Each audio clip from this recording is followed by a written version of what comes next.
어, 여러분들 안녕하세요. 중간고사 본다고 여러분들 고생 많았습니다. 아마 이 영상은 내가 중간고사 바로 직전에 녹화를 하지만은 아마 여러분들이 강의 듣는 것은 중간고사 이후에 아마 들을 걸로 이렇게 생각이 됩니다. 사실은 내가 그 중간고사 한 주가 들어오는 바람에 8주차 강의하니까 한 강의가 뒤로 밀렸어요. 그래서 내가 혹시 8주차, 7주차 이야기할 때 조금 약간 한 주 정도가 맞지 않더라도 여러분들이 그렇게 이해를 해주고 들어주면 고맙겠습니다. 우리가 지난 시간까지 이제 다국적 기업이 있는데 그 다국적 기업 어떻게 경영하느냐의 문제에 대해서 경영이 뭐냐부터 시작해가지고 이제 경영의 기능별 관리에 대한 그런 내용들을 공부를 했습니다. 그래서 우리가 국경을 넘어서 경영하는 행위를 우리는 국제 경영이라고 얘기하고, 일반적인 경영 원칙은 이제 경영하는 방식이나 이런 거는 뭐 국경을 넘는 거나 또 국내에서나 경영 원칙은 같습니다. 같지만 이제 이게 국경을 넘기 때문에 거기에 따른 이제 적용 방법이나 또는 차이점이 발생하게 되어 있습니다. 우리가 지난 시간에 이제 국제 인사관리에 대해서, 국제기업 인사관리에 대해서 공부를 했습니다. 국제기업 인사관리는 보통 인사관리는 사람을 이제 직무를 분석해가지고 어디에 채용할 것인가를 찾아낸 뒤에 사람을 채용하기 위해서 공고를 해서 채용하지요. 채용하면은 채용한 사람을 다시 교육해가지고 적재적소에 인재를 어떻게 합니까? 배치를 하죠. 그렇죠? 그리고 배치하면 배치된 사람이 근무를 어떻게 하느냐에 따라서 근무 평가를 하죠. 평가를 해서 승진이나 보수를 정해주고, 이렇게 하는 것이 보통 일반적인 인사관리의 내용입니다. 근데 여기에서 국제인사관리는 이제 해외 주재원 문제가 개입이 되지요. 그렇기 때문에 이제 해외 주재원 관리가 중요하게 됐습니다. 이런 5가지 원칙에 의해서 인사를 하는데 해외 주재원 관리가 중요한 내용이기 때문에 주재원을 어떻게 뽑아서 어떻게 역시 배치를 하고, 그 다음에 어떻게 관리를 할 것이냐 하는 문제고, 또 이제 보수는 어떻게 줄 것이며 승진은 어떻게 할 것이며, 또 주재원이 국내로 들어왔을 때 해외에서 이제 경력을 가지고 들어왔을 때 어떻게 우리 회사에 도움이 되는 인재로 계속 활용하거나 또는 우리 회사에서 활용할 수 있느냐 하는 그런 어떤 내용들을 우리가 지난 시간에 공부를 간단하게 개념적으로 했습니다. 그죠? 귀국 후 관리가 굉장히 중요하다. 그죠? 뭐 국내에서 인사 관리하는 거는 귀국이란 개념이 없으니까 그런 생각을 할 필요도 없는 거죠. 그죠? 근데 이제 이게 국제적으로 넘어가면서 이제 기국 관리까지 이제 이루어졌고, 그 다음에 이제 우리가 한 게 국제 마케팅입니다. 마케팅이라는 것은 일반적으로 포피가 있었죠. 포피. 4가지 P가 있었죠. 그죠?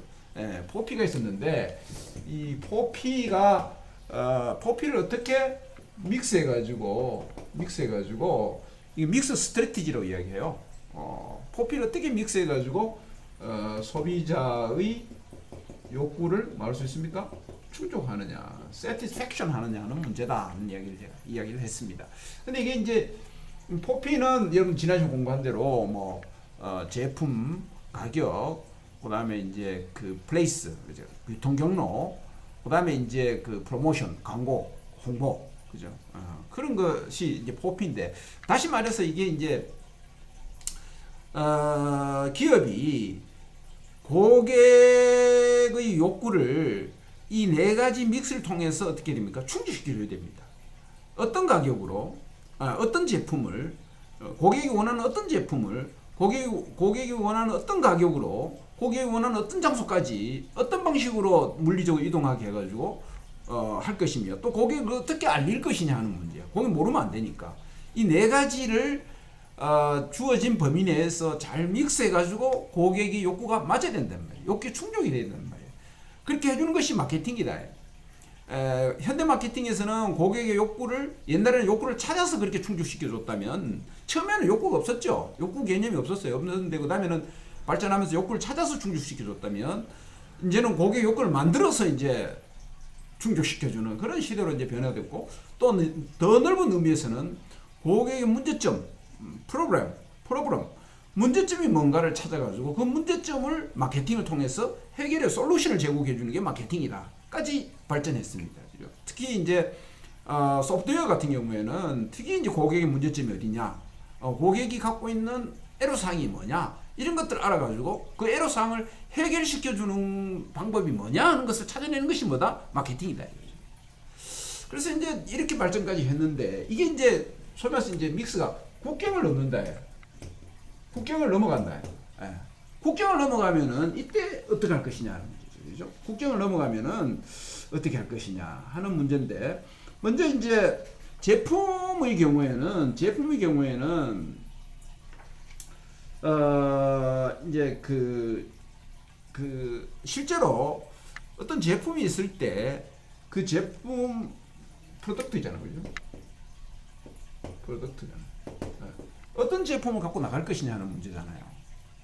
어떤 제품 갖고 나갈 것이냐 하는 문제가 이제 포피 가운데 먼저잖아요. 그죠? 먼저입니다. 그래서 이제 이게 제품은 그 코어 프로덕트가 있어요. 이거는 이제 자기의 핵심 제품이죠. 핵심 제품이고, 그 다음에 아규먼트 프로덕트가 있어요.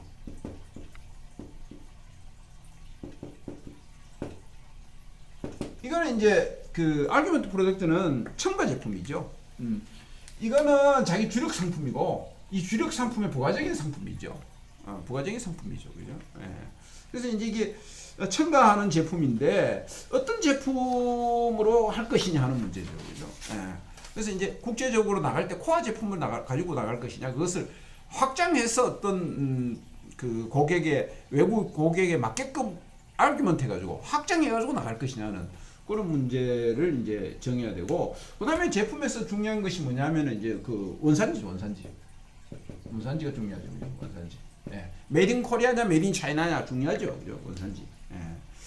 차이가 나죠. 그 다음에 여기서 보면은 원산지 관련해서 이제 상표는 어떻게 할 것이냐. 르노 삼성을 할 것이냐, 르노로 할 것이냐, 닛산으로 할 것이냐. 그죠? 예. 그래서 이제 이 같은 그룹 내에도 삼성을 버릴 것이냐, 국내에서 외제차의 모습으로 등장시킬 것이냐, 상표를 사용하는 것도 국제 전략에서는, 국제 제품 전략에서는 상당히 중요하다. 이제 그 기관 같은 경우에는 이제 국제 제품 전략 유형을 한 4가지 정도로 이렇게 했습니다. 그래서 이제 동일 제품으로 동일 광고 해가지고 막 동일한 메시지로 해외 시장 나가는 거. 그게 이제 뭐 국내 시장하고 매우 똑같은 경우에는 그렇게 하면 되죠. 동일 제품 플러스 뭐예요? 동일 광고.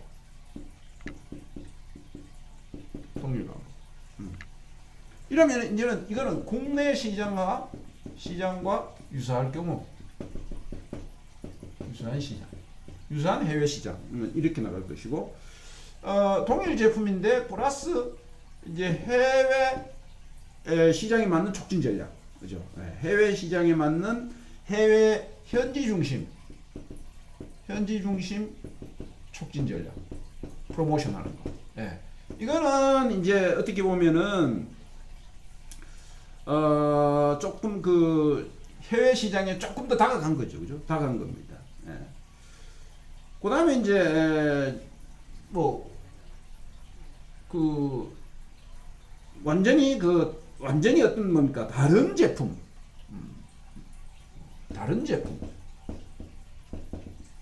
플러스 뭐예요? 동일 광고 있을 수 있고, 다른 제품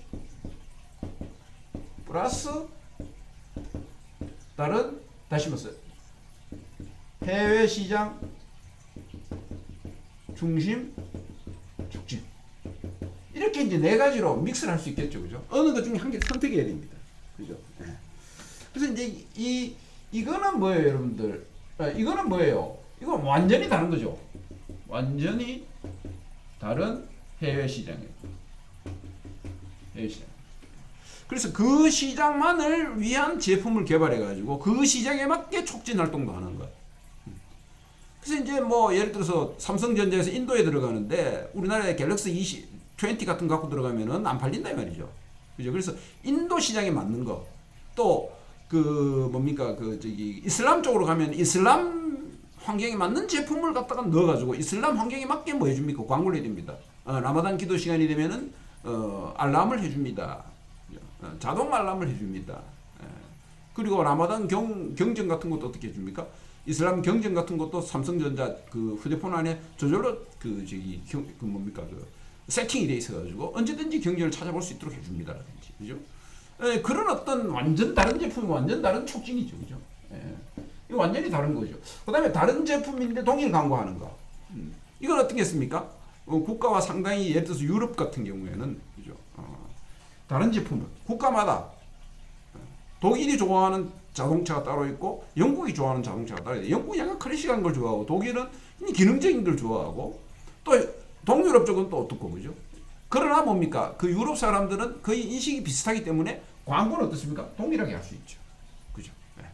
어떤 이런 것들을 어떻게 할 것이냐 해외 시장에서, 그죠? 그게 뭐예요? 이제 제품 전략이고, 그 다음에 이제 가격 가격 전략이 있는데, 가격은 두 가지가 있어요. 저가격 전략과 고가격 전략이 있어요. 저가격하고 고가격 전략이 있어요. 두 가지가 있어요. 저가격 전략은 침투 전략이에요. 다시 말해서 이제 그 시장을 확대하기 위한 전략이죠. 그다음 고가격 전략은 뭡니까? 이건 좀 사치품 같은 거, 그죠? 그런 거. 그다음에 고급품 인식을 줘가지고 하는 거. 뭐 삼성 같은 경우에는 이제 LG 같은 경우에는 고가격 전략이 성공했죠. 미국에서 시그니처 제품들을 내놨단 말이에요. 예를 들어서 말리는 TV 같은 경우는 뭐 한 대 1,000만 원 넘단 말이죠. 1,000몇백만 원이 된데도 뭡니까? 없어서 못 팔 정도로 막 팔린단 말이에요. 예를 들어서. 왜? 부의 상징이다, 이 말이에요. LG의 그 TV 그 OLED 제품 이렇게 스위치 탁 누르면 화면이 쭉 내려가 말리가지고 안 보이는 거. 보고 싶으면 누르면 쑥 올라와가지고 창을 가리고 볼 수 있는 거. 그죠? 그거는 미국 사람들이 생각할 때는 부의 상징이다. 나 이 정도 부자다는 보여주는 거죠. 그래서 내가 들은 바로는 그 세탁기하고 그다음 건조기 같은 것들도 LG 제품은 가격이 비쌉니다. 예, 굉장히 비싸요. 비싼데도 미국 사람이 샀어요. 왜? 좋거든. 내가 깜짝 놀랐어요. 얼마나 제품 잘 만드는지. 이제 가격하고 이 제품하고 관계가 있어요. 예. 어쨌든 고가격 저가격 전략이 있는데, 이거는 이제 스키밍 프라이스라고 하고, 이거는 이제 페니트레이션 프라이스라고 이야기하거든요. 그래서 두 가지 전략이 이제 그 전략으로 하는 게 이제 가격 전략에서는 이제 그 뭡니까? 원칙이죠. 원칙 같은 건데. 근데 이제 그 여기서 문제가 되는 게 수출 가격이 문제잖아요. 국제거래에서는 수출 가격이 문제가 되잖아요. 그죠? 그래서 이게 이제 원가 중심 가격에다가 원가에다가 플러스 해외 비용을 플러스 해줘야 되거든요. 나중에 무역 실무할 때도 하겠지만은 거기다가 이제 그 자기 이윤을 붙여야 되잖아요. 그래서 이제 수출 비용 같은 게 또는 현재 세금 같은 것도 어떻게 될 것이냐는 문제까지 다 포함해서 이제 수출 가격을 정해야 됩니다. 수출 가격 정해야 되는 게 머리가 아프죠. 더 이제 중요한 건 뭐냐면 이전 가격하는 게 있어요. 트랜스퍼 프라이스라는 개념이 있는데, 이거는 뭐냐면요. 다국적 기업들은 해외, 국내 이런 것들이 쫙 이렇게 포진이 돼 있잖아요. 근데 전에들끼리 거래를 한단 말이에요. 예를 들어서 베트남에서 생산한 휴대폰을 삼성으로 보내죠. 한국 삼성으로 보내요. 그럴 때 가격, 이전 가격. 여러분들, 이거는 이전 가격은 다국적 기업들이 많이 활용하는 기법 중에 하나인데, 해외에다가 재산을 보내거나 또는 해외에서 벌어진 이익을 송금 받을 때 어떻게 합니까? 이전 가격을 씁니다. 예를 들어서 내가 베트남에서 휴대폰을 많이 팔아가지고 베트남 지사에 이익이 많다 이거죠. 그러면 이 많은 이익을 어떻게 해야 돼요? 국내에 가져와야 되잖아요. 합법적으로 가져와야 되잖아요. 근데 돈만 그냥 보내면 안 되거든요. 어떻게 합니까?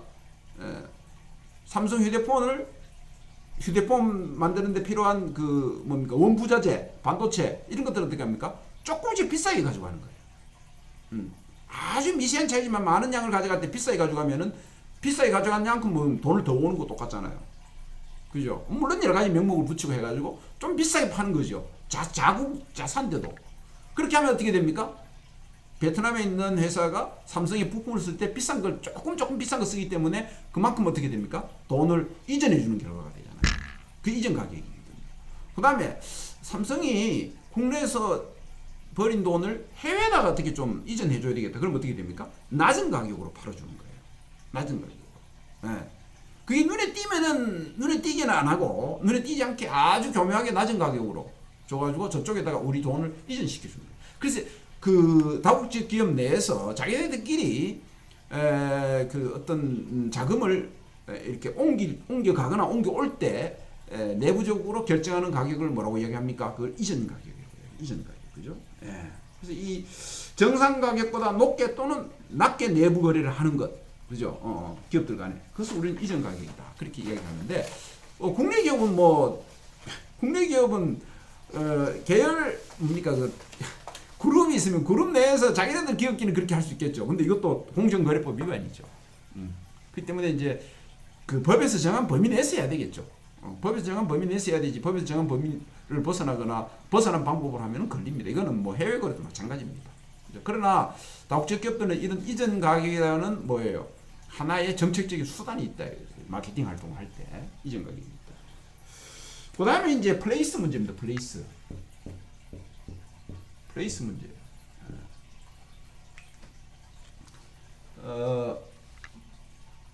마케팅 활동할 때 프라이스 했고 플레이스 프로덕트인데 플레이스 하죠.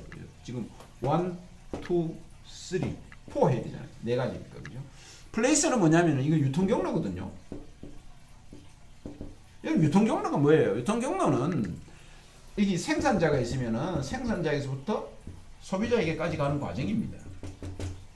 이거 어떻게 할 것이냐는 문제거든요. 자, 여러분들 생산한 생산자가 바로 소비자에게 가는 경우도 있습니다.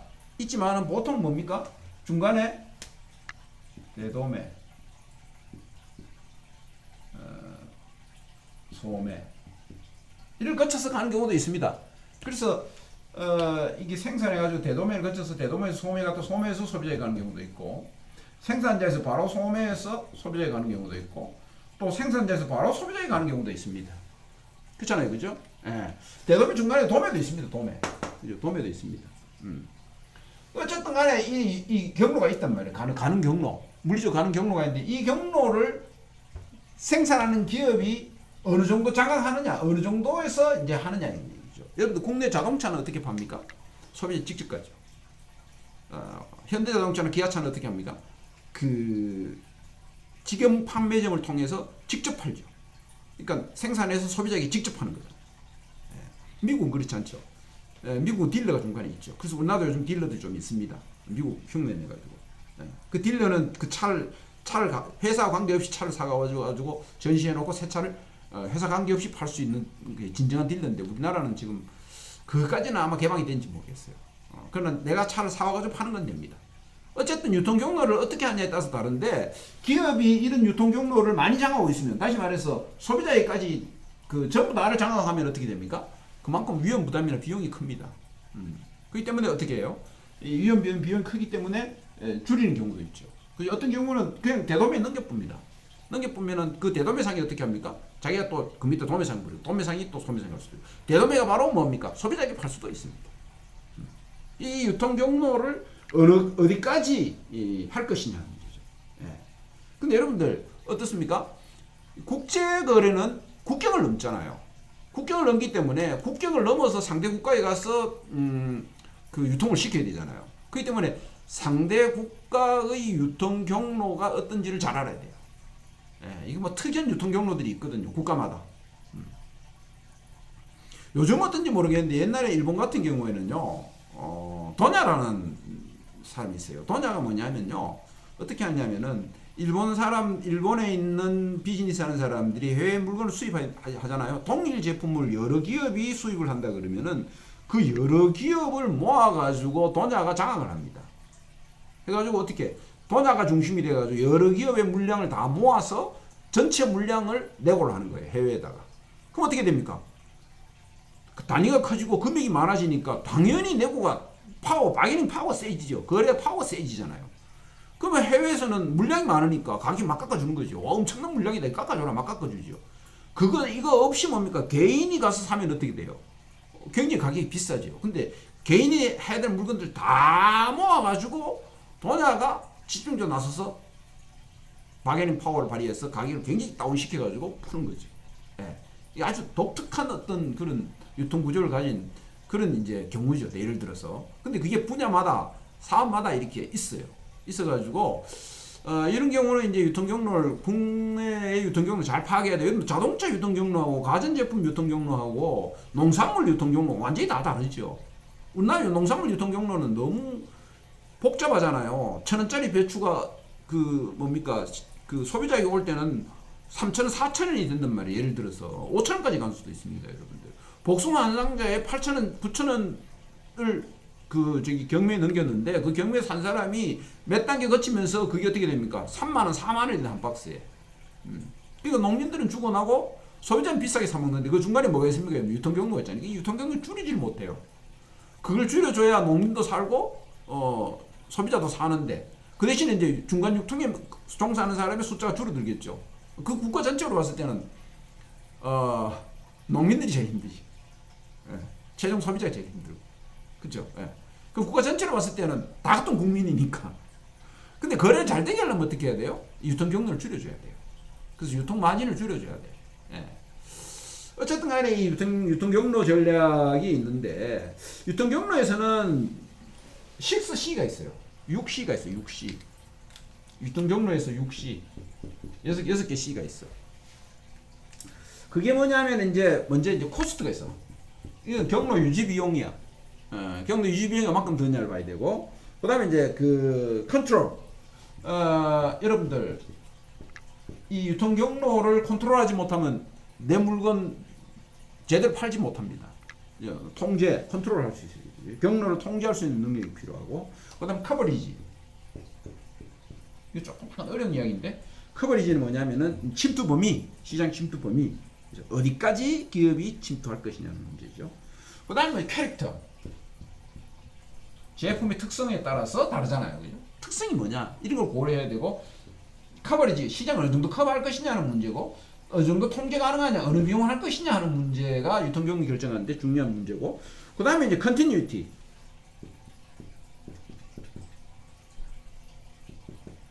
컨티뉴이티. 지속성, 연속성. 여러분들 유통경로 설정해놨는데 어느 시점가 끊어지면 그거 어떻게 됩니까? 기업이 그 저기 제품 유통을 못 시키잖아요. 그러니까 믿을 수 있는 사람, 지속성, 연속성이 있느냐, 그죠? 경로에 대해서 지속적으로 이 사람이 유지 운영할 수 있느냐 하는 문제를 어떻게 해야 돼요? 고려해서 유통경로를 정해야 되죠. 그죠? 정해야 되죠. 예. 그 다음에 이제 또 다른 코스트 하나 더 있는데 이거는 뭐냐면은 같은 코스트인데 두 개인데 이거는 경로 개발 비용. 이 코스트는 경로 개발 비용. 그래서 경로를 개발하는 데 드는 비용과 유지하는 데 드는 비용, 그 다음에 컨트롤하는 거, 커버리지 어느 정도 커버할 것이냐는 문제, 그 다음에 제품의 특성, 그 다음에 이제 지속성. 이 6가지 C를 고려해서 유통 경로를 어떻게 해야 돼요? 결정을 해야 된다는 얘기죠. 그죠? 결정해야 된다는 얘기죠. 그래서 여러분들 유통 경로는 결국은 그 각 나라마다 또 각 그 제품마다 독특한 유통 경로가 있기 때문에 그 유통 경로의 특성을 파악하는 게 참 중요하고, 그걸 파악한 뒤에 주로 6C를 고려해서 어떻게 해야 돼요? 유통 경로를 정해야 돼요. 유통 경로 정한다는 것은 대도매, 중도매, 소매로 갈 것이냐, 안 그러면은 바로 대도매에 갈 것이냐, 대도매에서 소비자에게 보낼 것이냐, 안 그러면 내가 직접 유통을 시킬 것이냐 하는 여러 가지 그런 어떤 경로를 어떻게 해야 돼요? 설계를 해야 돼요. 설계를 할 때 6가지. 어떤 게 고객에게 가장 잘 어필이 될 수 있는 경로냐.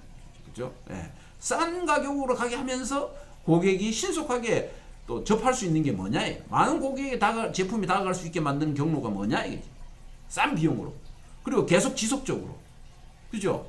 그리고 또 많은 비용을 들이지 않고 이 유통 경로를 개발하고 또 유통 경로를 유지할 수 있는 그런 유통 경로 뭐냐 하는 것을 찾아야 된다는 얘기죠. 그게 이제 유통 경로 전략이죠.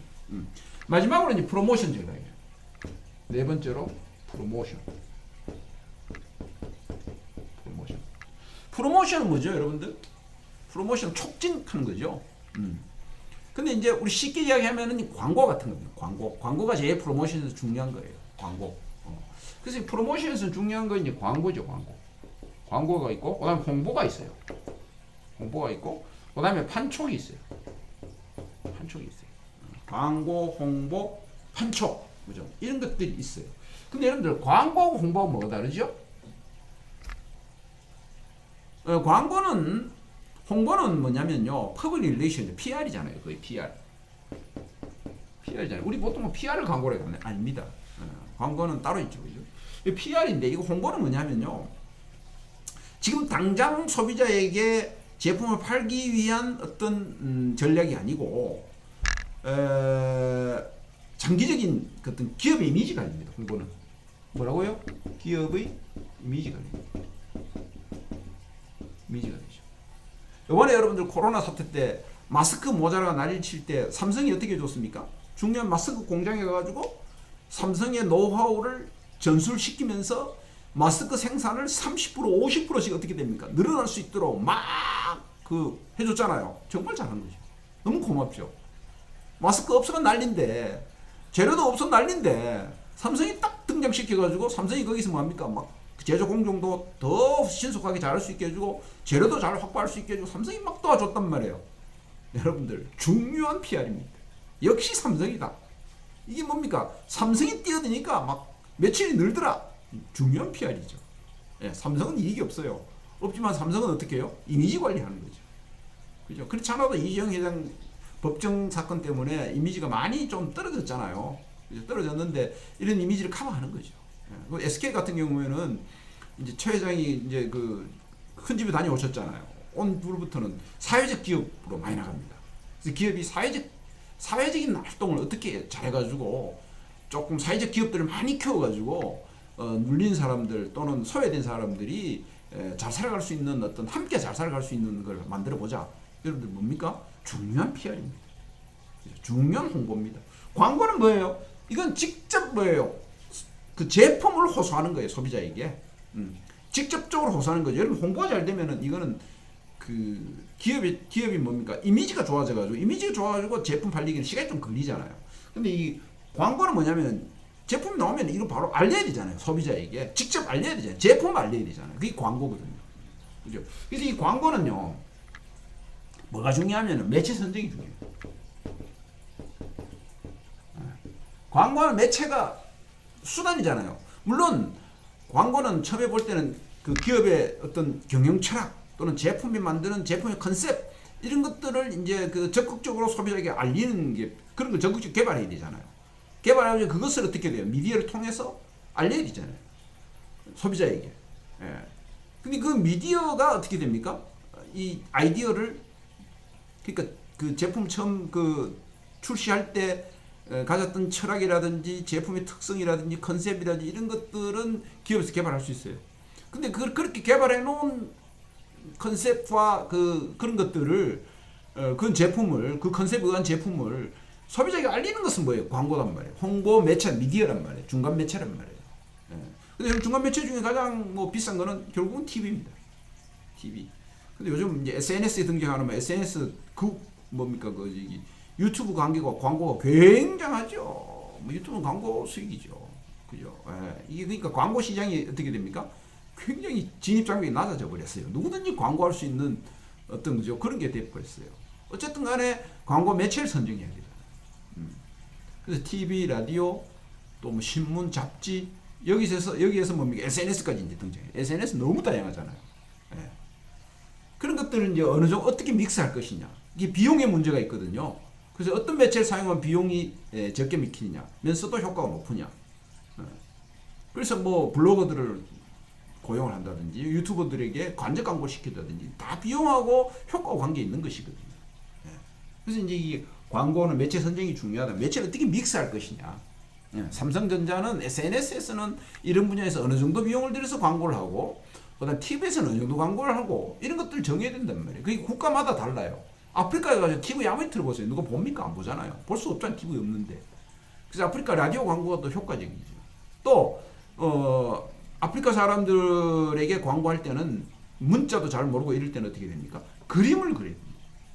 그래서 그 아프리카에 흐르는 강에다가 배를 띄워놓고 배에다가 돛을 이렇게 장착한 뒤에 그 돛에다가 제품의 그림을 그리는 거예요. 그래갖고 현지인시켜가지고 밑에다가 뭐 자기네나 말이 간단하게 있으니까 그걸로 이제 이름 간단하게 쓰고 연기하고 제품의 모양을 잘 그려가지고 사진을 하든지 해가지고 돛을 만들어가지고 그 배를 타고 현지인 시켜놓으면 니는 배 타고 강을 오르락 내리락만 하면은 니 월급 줄게 이래 된 거잖아. 그럼 뭡니까? 그 배를 타고 얘는 뭐 세월호 내월호 강모 왔다 갔다 하면 월급이 나오니까 얼마나 좋겠어요. 근데 여러분들 아프리카 사람들 어디에 나옵니까? 강가로 나오잖아요, 주로. 예, 물길로 나오고 강가로 많이 나오잖아요. 그러니까 강가로 나오는 사람들마다 뭘 봅니까? 저거 뭐 이상하게 왔다 갔다 하네? 그리고 나중에 시내 나가 보니까 그게 있단 말이에요. 그죠? 그러니까 그 광고라는 게, 매체라는 게 지역마다 또 그런 게 달라요. 우리나라 인터넷이 너무 발달되어 있잖아요. 그죠? TV보다 인터넷, SNS에 더 위력이 세잖아요. 어쨌든 간에 뭡니까? 이것을 어떻게, 그 매체를 어떻게 믹스하느냐가 프로모션이 가장 중요해요. 그죠? 중요해요. 그 다음에 이제 판촉, 인적 판매. 그래서 광고를 어느 정도 할 것이며, 홍보는 어느 정도 할 것이며, 판촉은 어느 정도 할 것이며, 이것도 믹스를 해야 돼요. 예, 어떤 제품 이거 필요 없죠? 인적 판매는 뭡니까, 여러분들? 이거는 이제, 소위 말해 블루프린트, 설계 도면이 필요한 제품들, 그리고 자세한 설명이 필요한 제품들, 이런 제품들 인적 판매, 대인 판매를 하는 거죠. 그래서 뭐 가서 막 설명회 열고, 개인적으로 만나서 설명하고, 화장품 같은 거 옛날에 방문 판매했잖아요. 대표적인 인적 판매죠. 근데 판촉은 이제 뭐 여러 가지 프로모션 활동을 하는 거예요. 그죠? 촉진 물건을 줘가지고 하는 거죠. 그죠? 하는 거죠. 예. 그래서 이제 전시회, 설명회, 뭐 경연, 뭐 경품, 뭐 이런 것들은 이제 그 판촉에 해당되는 것이고, 그다음에 이제 그 인적 판매는 이제 단가 높은 제품들, 그죠? 보험 같은 게 인적 판매죠. 대표적으로 화장품, 선박, 플랜트 이런 것들 인적 판매죠. 그 제품에 따라서 그러니까 어떤 거 할 것이냐, 어떤 데 더 그 뭡니까 그 웨이트를 둘 것이냐, 중점을 둘 것이냐 달라진다는 얘기죠. 예. 그래서 지금까지 1, 2, 3, 4 다 했습니다. 그래서 어떤 제품을 어떤 가격으로 어떤 경로를 통해서 어떻게 소비자에게 알게 해가지고 소비자를 뭐 할 수 있습니까? 소비자 욕구를 충족시킬 수 있느냐 하는 것이 뭐예요? 국제 마케팅이다. 이게 국경을 넘어서 하는 게 국제 마케팅이다. 국제 마케팅. 자, 이렇게 해서 국제 마케팅 다 했고, 그 다음에 이제 마케팅에 의해서 재무관리입니다. 재무관리. 우리가 그 앞에서 그 무역론 할 때 환율 배웠잖아요. 그죠? 환율. 이 국제 재무관리가 환율하고 관계가 깊어요. 여러분들 재무관리가 뭐죠? 재무관리가 뭐예요? 재무관리는요, 처음에 돈관리니까 자금을 어떻게 조달할 것이며, 조달한 자금을 어떻게 운용해가지고, 운용한 결과로 남긴 이익이나 손해를 어떻게 처리할 것이냐는 문제거든요, 결국은. 그렇잖아요, 그죠? 예. 그래서 이제 중요한 게 뭐냐면은, 처음에는 자금을 어떻게 조달할 것이냐 하는 것이고, 두 번째로는 조달한 자금을 어떻게 잘 활용할 것이냐 하는 문제죠. 그 다음에 이제 그 자금을 활용해서 영업해서 또는 비즈니스에 남긴 이익을 어떻게 뭡니까? 잘 더 이익이 되게끔 하느냐 하는 문제잖아요. 그죠? 근데 이게 이제 국제 재무 관리에서는 뭐가 중요하냐면요. 환율이라는 게 있어요. 일반 재무 관리는 네 번째로 국제 재무 관리. 재무 관리는 아까 내가 개념을 설명했잖아요. 그죠?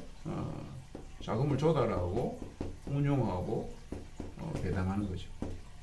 이익을 배당하고 이익을 관리하는 거죠. 그래서 이익 관리를 잘해야 뭡니까? 재산이 늘어나죠. 내가 이익이 있는데 이것을 내 자금으로 유보할 것이냐, 안 그러면은 투자를 할 것이냐 하는 것을 결정을 해야 되잖아요. 기업 입장에서는. 그죠? 이제 삼성 같은 경우에는 돈 벌어서 베팅 막 하죠, 요즘. 그죠? 아유, 요즘 뭐 대단합니다. 특히 파운드리 사업. TSMC입니까? 대만에 있는 기업이 그 파운드리 사업으로 삼성의 턱 밑에까지 왔어요. 대단하죠. 그러니까 삼성이 이제 그 반도체는 뭐 압도적으로 앞서는데 이 파운드리 사업에서는 뭐 TSMC를 따라갈 수 없어요. 대만의 업체를. 지금 거의 더블스코어입니다. 굉장하죠. 그래서 대만의 위대한 기업은 그 기업입니다. TSMC가 그 기업입니다. 근데 여러분들 그 이익을 관리를 잘해야 돼요. 삼성이 그래서 어디에 투자를 합니까? 이제 파운드리 사업에 투자를 했죠. 그래서 뭐 파운드리 사업 때문에 지금 난리가 났죠. 난리가 났어요. 삼성은 지금 거기 올인을 하다시피 하는 것 같아요. 결국 대만의 TSMC를 따라잡겠다는 얘기죠.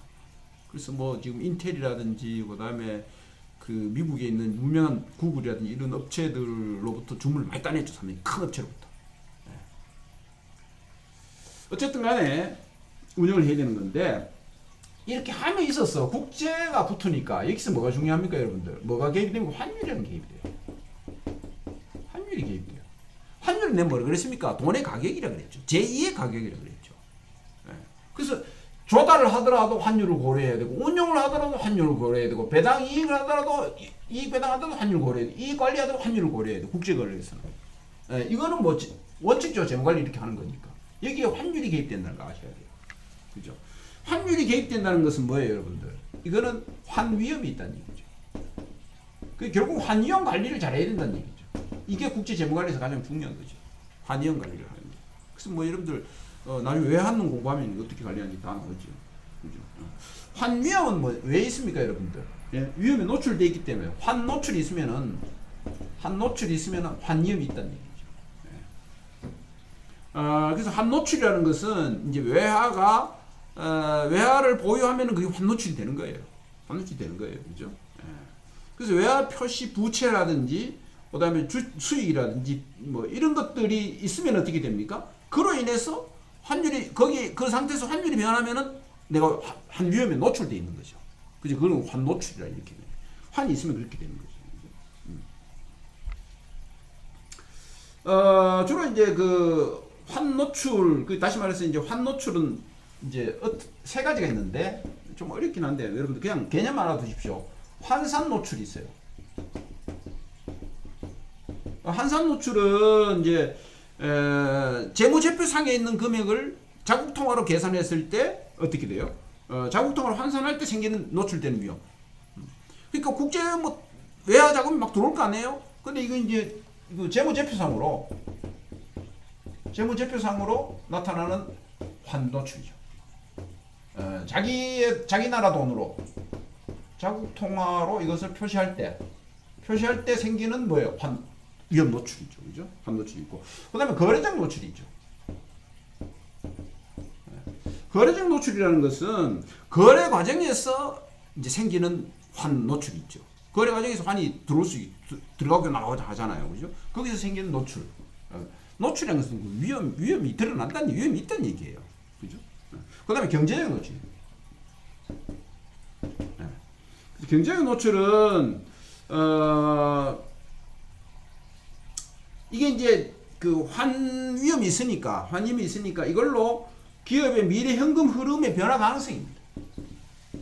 기업의 현금 흐름 변화 가능성을 우리는 뭐라고 합니까? 경제적 환노출이다. 그렇게 이야기합니다. 그래서 여러분 그냥 개념만 아시면 됩니다. 자, 이렇게 해서 환노출이 있다는 것은 환위험이 있다는 얘기고, 환위험을 그럼 어떻게 관리할 것이냐? 관리 기법이 있단 말이에요. 관리 기법. 근데 여러분 이런 게 있다는 것만 아시면 돼요. 이거 어려워서. 먼저 이제 주로 이제 해칭이라고 이야기하죠. 여러분 해칭이 뭐예요? 이 울타리란 뜻이잖아요. 그래서 이제 해칭이라고 이야기하는데, 요거는 이제 첫째는 이제 해칭의 방법인데, 이거는 장부상에 어떻게 하든 간에 장부상에 부채와 자산의 가치를 어떻게 됩니까? 금액을 같이 만들어 주는 거예요. 계속. 그러니까 들어가고 나가고 하는 것을 가능한 한 같이 만들어 줘가지고 환이 노출 안 되게끔. 그러니까 환이 많이 가지거나 적게 가졌을 때 위험에 노출되는 거잖아요. 그래서 이걸 차변 대비를 맞춰가지고 어떻게 합니까? 그 노출이 안 되게끔 그렇게 만들어 주는 거죠. 그죠? 자산과 부채를 일치시켜 주는 거죠. 이거는 자산과 부채를 일치시켜. 그럼 뭐 가지고 있는 것과 줘야 될 돈이 똑같이 만들어 놓으면 어떻게 됩니까? 외환의 변동이 있어도 아무 문제가 없다는 얘기죠. 어떻게든 요래 만들어 놓는 거예요. 예. 뭐 어디서 외환을 빌려오든지 내가 빌려주든지 이래가지고 해칭을 해놓는 거죠. 아예 뭡니까? 울타리 쳐버린 거죠. 환위험 오지 말았고 같이 만들어 버리겠네. 그죠? 그 다음에 이제 네팅 하는 게 있어요. 네팅. 이 네팅은 이제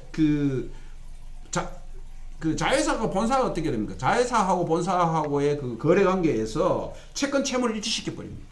예, 그러면 이제 채권 채무를 일치시켜 버리니까 줘야 될 돈, 받아야 될 돈을 자회사와 본국 모회사가 같이 뭡니까? 주고받고 해야 되는데, 이때 뭐 많이 줘야 되거나 많이 받아야 되는 거 이러면 환노출이 되니까 그거 없이 일시시켜 놔버리는 거예요. 주고받는 것을. 일치시켜. 이 자회사 모회사입니다. 이거는 자회사 모회사 간에 이거는 장부상으로 하는 거. 이거는 자회사 모회사 간에 하는 것이고, 그다음 매칭이죠, 그죠? 예. 매칭은 뭐냐면은 이거는 이제 거래할 때 시가를 의도적으로, 그죠? 통화별 현금 흐름이나 시가를 의도적으로 같게 만들어주는 거죠. 매칭시킨다는 얘기. 그죠? 예. 그래서 뭐 현금 흐름이나 이런 거 달러가 많이 들어오면 달러를 또 어디서 또 많이 가져가게끔 만들고, 그죠? 이런 식으로 해가지고 현금 흐름이나 이런 것들을 수급액을 시가를 의도적으로 일치시키는 거예요. 이제 어느 정도 뭐 넘어가지 않게끔 다 관리를 하는 거죠. 그리고 리딩은 결제식이 앞당기는 거예요. 리딩은 미리 결제해 줘버리는 거예요. 위험하니까 미리 결제해 줘버리는 거예요. 예. 그래서 앞으로도 환율이 올라갈 거니까, 환율이 올라가니까 돈도 부담이 더 될 수 있다. 그러므로 난 미리 결제해 버리겠다. 리딩이죠. 그 대신에 반대로 보면 레깅은 뭐예요? 레깅은 질식 끄는 거잖아요. 그래서 이거는 결제 시기를 늦추는 거죠. 이거는 앞당기는 거고, 이거는 늦추는 거죠. 예. 그래서 결제 시기를 앞당기거나 늦춤으로써 어떻게 돼요? 환노출을 줄이는 거죠. 예.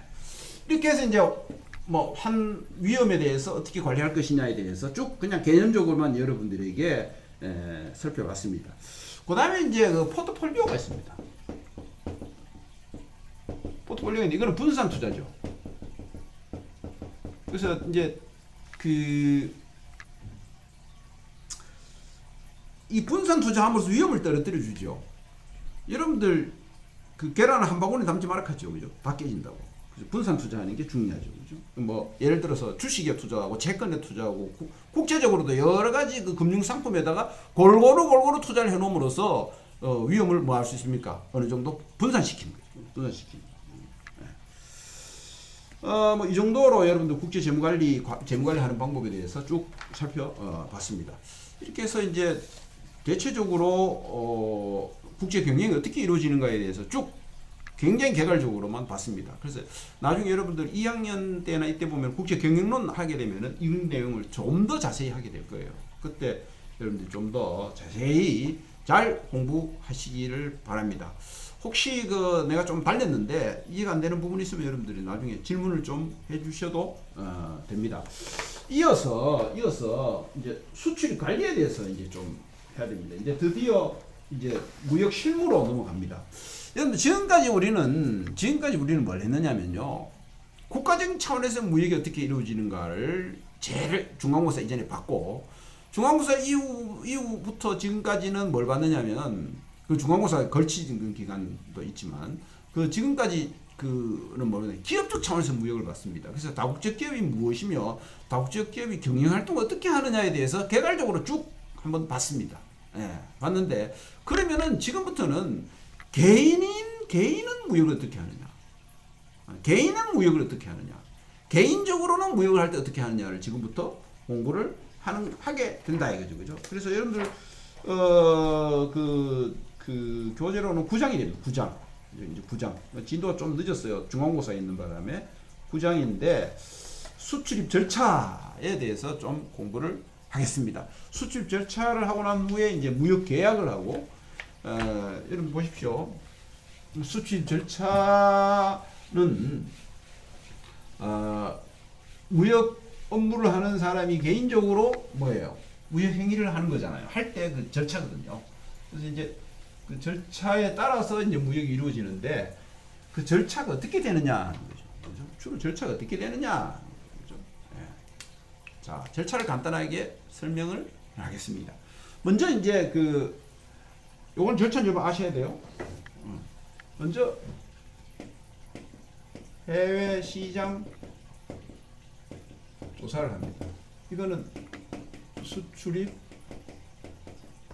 절차 기호입니다. 이걸 미리 설명하고 이제 쭉 하나씩 하겠습니다. 해외 시장 조사를 해서 여기서 해외 시장 조사를 하면은 내가 어느 나라에 어떤 고객의 물건을 팔 수 있겠는가를 뭐합니까? 조사를 하는 거죠. 조사를 하는 거죠. 해외 시장 조사거든요. 그게 해외 시장 조사거든요. 화면 왜 이리 흐리지? 해외 시장 조사를 하는 이유는 뭐냐면요, 이게 이제 그 거래처를 발굴하는 겁니다. 찾아내는 거거든요. 찾아내는 것, 거래처를 발굴하는 것이거든요. 그래서 거래처를 발굴하면은 발굴해야 어떻습니까? 그 사람하고 거래를 할 거 아닙니까? 그럼 뭐 제일 먼저 할 게 뭡니까? 내 거래할 사람 찾아야 된단 말이에요. 찾으려면 뭐 해야 돼요? 해외 시장 조사를 해야 돼요.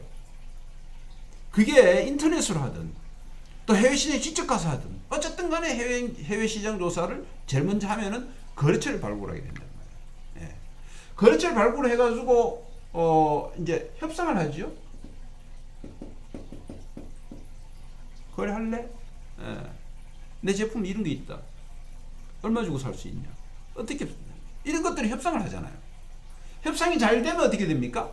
요거에 따라서 계약이 체결됩니다. 무역 계약이 탄생이 됩니다. 자, 여러분들, 이게 무역이라는 것은 금액이 크잖아요. 그리고 또 멀리 떨어져 있는 사람하고의 그 거래잖아요. 그러니까 그냥 말로 사고 판단은 의사 표시를 해도 계약은 되지만 그건 그렇게 해가지고는 법적 어떤 효력이라는 게 남아 있기가 좀 힘드니까 그 어떻게 하냐면은 금액이 많고 하니까 계약서를 작성을 해요. 아예.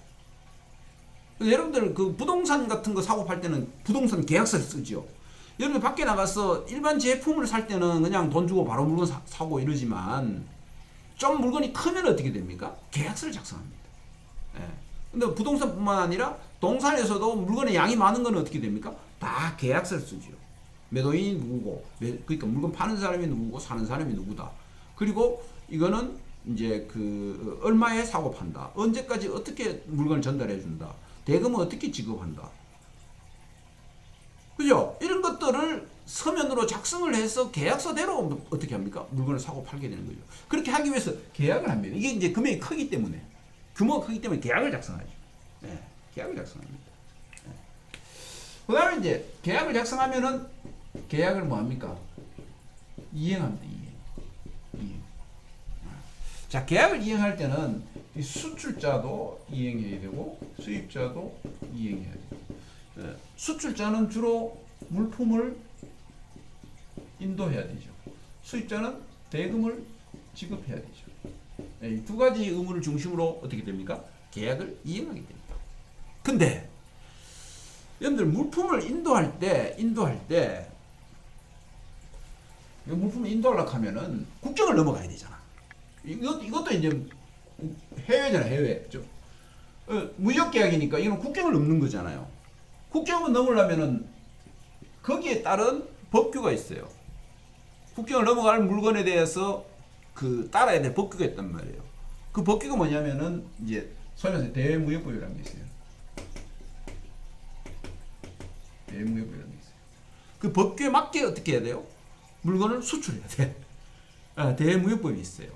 그 다음에 이제 외국권 관리법이 있어요. 외국권 관리법은 뭐예요? 대금 지급할 때 외국권 관리법이 저촉되면 안 돼요. 대국권 관리법에서 정한 바에 따라서 맞게 대금 지급을 해줘야 돼요. 그 다음에 뭐가 있습니까? 관세법이 있어.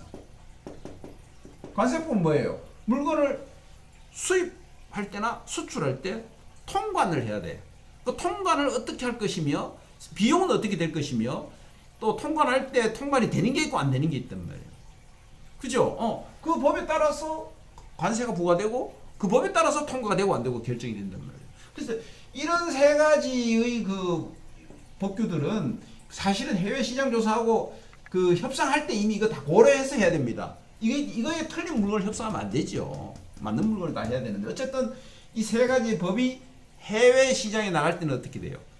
그 고려돼야 되고 적용되는 법입니다.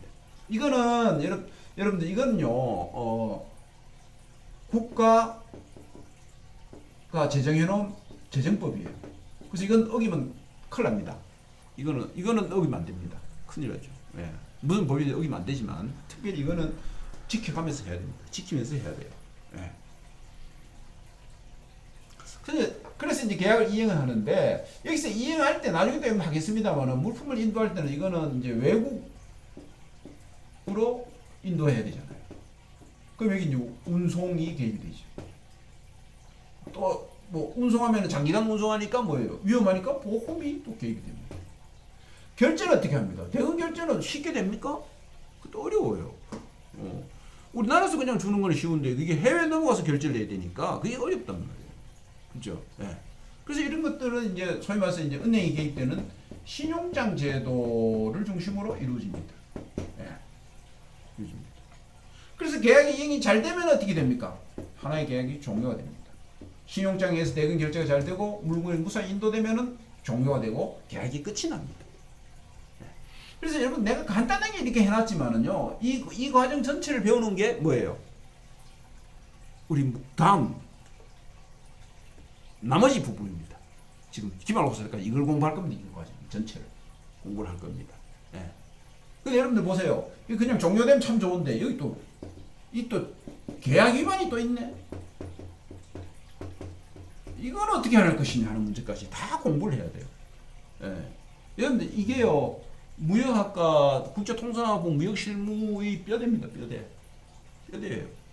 이거 가지고 공부를 합니다. 예. 그래서 이 내용을 여러분들이 머릿속에 두고 공부를 하셔야 돼요. 이거 한 과목이에요. 다. 이게 다 이런 한 과목이에요. 다 한 과목이에요. 다 한 과목이에요. 이건 두 과목이에요. 예.